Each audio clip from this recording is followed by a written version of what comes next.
Hey hi everyone, welcome back to my channel. अब काफ़ी सारे लोगों ने मुझसे पूछा कि यार आपने टियागो ही क्यों खरीदी, इसके पीछे क्या रीज़न था। बहुत सारे ऑप्शन हैं अवेलेबल हैं मार्केट में जो इससे रिलायबल हैं, रिफाइंड इंजन देते हैं और क्या बोल सकते हैं और जी ज़्यादा प्रैक्टिकल हैं, ज़्यादा फ्यूल एफिशिएंट हैं। या आपने सीएनजी वाली टियागो क्यों नहीं खरीदी। तो चलो बैट लगा लेते हैं। यस, हाँ, तो अब बात करते हैं। अब देखो, मैं सबसे पहले तो एक चीज़ क्लियर कर देता हूँ, मैंने सीएनजी वाली क्यों नहीं ली, टियागो ही। क्योंकि ये सेम कार थी, टियागो, दोनों प्रोडक्ट सेम थे, बस ये पेट्रोल पार्ट है और वो सीएनजी भी उसमें एक ऑप्शन मिल जाता है। अब मैं आपको बताता हूँ कि मैंने सीएनजी क्यों नहीं ली। सीएनजी ना लेने के पीछे रीज़न सबसे बड़ा ये था कि ये मेरी एक सेकेंडरी कार थी, प्राइमरी कार नहीं है ये, और बहुत ज़्यादा रनिंग नहीं है। जैसे कि मैं आपको बता चुका हूँ, ऑलमोस्ट 6 महीने हो चुके हैं कार को, और पिछले 6 महीने में मेरी कार 5000 किलोमीटर चली है। तो पूरे साल का अगर आप एवरेज मानोगे तो 9 से 10,000 रुपये, 9 से 10,000 किलोमीटर का है, जिसके लिए सीएनजी वर्थ नहीं है। सबसे पहले तो आप वैसे ही 80,000 1 लाख रुपए के आसपास फालतू दे रहे हो और अपना बूट भी ख़त्म कर रहे हो। तो ये एक रीज़न था सीएनजी ना लेने का। तो वो हमारा ऑप्शन जो क्वेश्चन है वो क्लियर है। देन उसके बाद क्या क्या ऑप्शंस थे मार्केट में इसके साथ, तो मैं आपको बताता हूँ।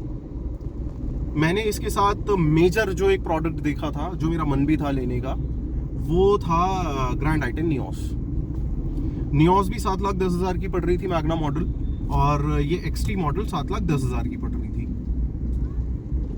अब दो रीज़न थे, एक रीज़न बहुत अच्छा है और दूसरा रीज़न पैसे बचाने वाला है। एक रीज़न तो ये था, जो नियोस थी वो 2 स्टार रेटिंग के साथ आती है, ये आती है जी 4 स्टार रेटिंग के साथ। तो एक तो सबसे मेजर रीज़न मेरे लिए ये था इस कार को परचेज करने का। देन उसके बाद जो एक दूसरा रीज़न था वो ये था, मेरी जो पुरानी गाड़ी थी Hyundai Eon, जो मैंने बेच के ये ली थी, तो मेरी पर्सनल Hyundai Eon नहीं थी, मम्मी पापा की थी। तो जो टाटा वालों ने उसकी रीसेल लगाई थी वो 1,80,000 रुपीज़ के आसपास उन्होंने रीसेल लगाई, और 10,000 का उसके ऊपर एक्सचेंज भी चल रहा था उस टाइम टियागो के ऊपर। देन उसके बाद जो नियोस थी, नियोस के लिए Hyundai की कार खुद जो मैं यूज़ कर रहा था Eon, उन लोगों ने उसकी जो रीसेल लगाई वो लगाई 1,40,000 रुपीज़, और उसके ऊपर कोई डिस्काउंट भी नहीं था, एक्सचेंज सॉर्ट ऑफ कोई डिस्काउंट नहीं था। अब यार वो ऑलमोस्ट अगर आप हिसाब लगाओगे ना, तो मुझे करीब 50,000 रुपये महंगी पड़ रही थी। अगर आप उस तरीके से काउंट करोगे तो 50,000 रुपये मुझे ऊपर देने पड़ रहे थे। इस वजह से मैंने नियोस को रिजेक्ट कर दिया। अब उसके अलावा और भी कुछ मार्केट में ऑप्शंस थे। फॉर एन एग्जांपल, आपकी जो ये निसान की मैग्नाइट आती है, मैग्नाइट का बेस मॉडल आ रहा था, बट मुझे बेस मॉडल पे नहीं जाना था, क्योंकि Eon जो थी वो बिल्कुल मेरी बेस से ऊपर वाली थी, डिलाइट प्लस।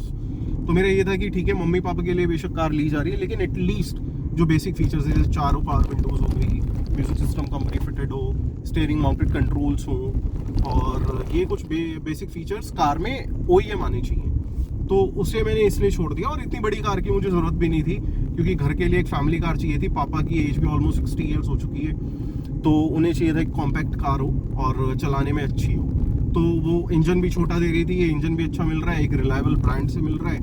अभी निसान का कुछ आने वाले टाइम का कुछ पता नहीं है कि वो रहेगा नहीं रहेगा, तो एक ही रीज़न था मैग्नाइट को छोड़ने का। स्विफ्ट भी देखी थी मैंने, सिर्फ देखी थी। आप कार ले रहे हो तो देखनी तो पड़ती हैं सारी चीज़ें। बहुत लोग बोल भी रहे थे कि स्विफ्ट भी ले सकते थे आप। यार स्विफ्ट का बेस मॉडल ही 7.5 लाख रुपए का था, पहली बात। दूसरी बात, सेफ्टी के नाम के उसमें कुछ है नहीं। और मेरा खुद का पर्सनल एक एक्सपीरियंस रहा है मारुति के साथ। मैं बलिनो यूज़र रहा हूँ काफ़ी टाइम पहले, मेरा तो बहुत गंदा एक्सपीरियंस था। मैं ज़िंदगी में कभी मारुति की कार नहीं खरीदूंगा।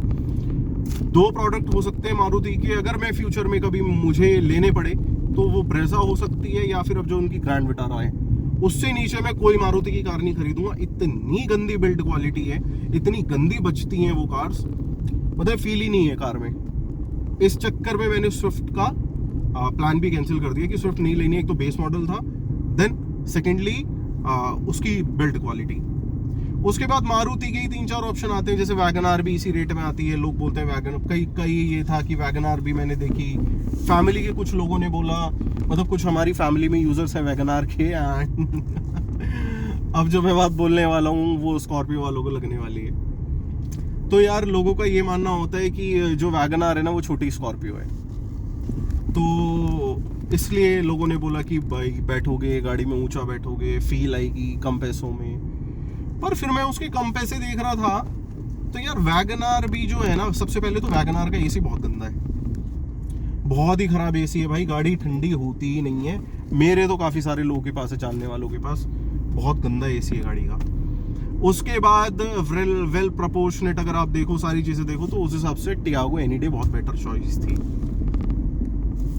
अब उसके अलावा मैंने क्या क्या ऑप्शंस देखे, यस सिलेरियो नए वाली देखी। तो सिलेरियो देखने तो मैं गया था कि भाई ठीक है, नया एक प्रोडक्ट आया मार्केट में, देखते हैं। उससे पहले मुझे पता नहीं था सिलेरियो की कोई नई जनरेशन भी आ गई।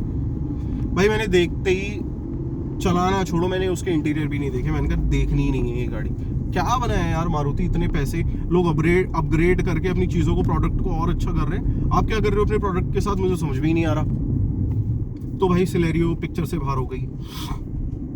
फिर यार 7-7.5 लाख रुपए की रेंज ना एक ऐसा क्रूशियल वो है जिसमें ना बहुत सारे एक अपर सेगमेंट के बेस मॉडल आ जाते हैं, एंट्री मॉडल जिसे हम बोलते हैं, और बहुत सारे नीचे की सेगमेंट कार्स के टॉप मॉडल्स आ जाते हैं। उस हिसाब से जब मैंने अपनी सारी कैलकुलेशन बिठाई और सारी चीज़ें करी तो मुझे ये ज़्यादा बेटर चॉइस लगी कि मैंने कहा यार ऑलरेडी वेल स्टेब्लिश्ड प्रोडक्ट है, तो वो सॉर्ट ऑफ रिस्क भी नहीं है कि कल क्या होगा, कोई दिक्कत होगी नहीं होगी, तो वो उस चीज़ से मैं बिल्कुल निश्चिंत था। तो इस वजह से ये कुछ एक मेन रीजंस थे टियागो को सिलेक्ट करने के। और आज भी अगर आप देखोगे ना मार्केट में, अगर आप देखोगे कोई आज इसका कोई डायरेक्ट कॉम्पिटिटर ही नहीं है मार्केट में जो इतनी अच्छी फ्लेक्सिबिलिटी प्रोवाइड करता हो, इतना अच्छा प्रोडक्ट देता हो, और माइलेज भी अच्छा देती है, रॉक सॉलिड फील कराती है। राइड हैंडलिंग का कोई मैच नहीं है पूरे सेगमेंट में। आप सेगमेंट छोड़ो, आप स्विफ्ट भी चलाओ भाई, इसके जैसी राइड हैंडलिंग नहीं देती है स्विफ्ट। पता नहीं लोग कहाँ कौन सी दुनिया में रहते हैं, या मुझे क्या लगता है ना, लोगों ने कुछ चीज़ों के रट्टे मार लिए हैं कि चाहे ब्रांड कुछ भी निकाल दे, हम तो इस ब्रांड के बारे में यही चीज़ बोलने वाले हैं और यही हमारा एक फीडबैक रहने वाला है।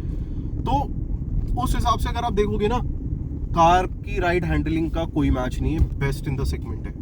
तो ये कुछ एक रीजंस थे यार टियागो को परचेज करने के, दूसरे कॉम्पिटिटर्स को छोड़ के। तो अगर आपको मेरी वीडियो अच्छी लगी है तो प्लीज़ आप वीडियो को लाइक करना, शेयर करना, चैनल को भी प्लीज़ सब्सक्राइब कर लीजिए और बेल आइकन भी दबा देना, तो जब भी मेरी नई वीडियोस आएंगी आपको सारी मेरे चैनल पे मिल जाएंगी। और आप मुझे प्लीज़ इंस्टा पे भी फॉलो कर लो। इंस्टा पे भी मैं सारी अपनी रेगुलर अपडेट्स देता रहता हूँ, तो उसका लिंक भी आपको डिस्क्रिप्शन पे मिल जाएगा, तो आप मेरा इंस्टाग्राम भी फॉलो कर लीजिए। Till then, thank you so much, stay safe.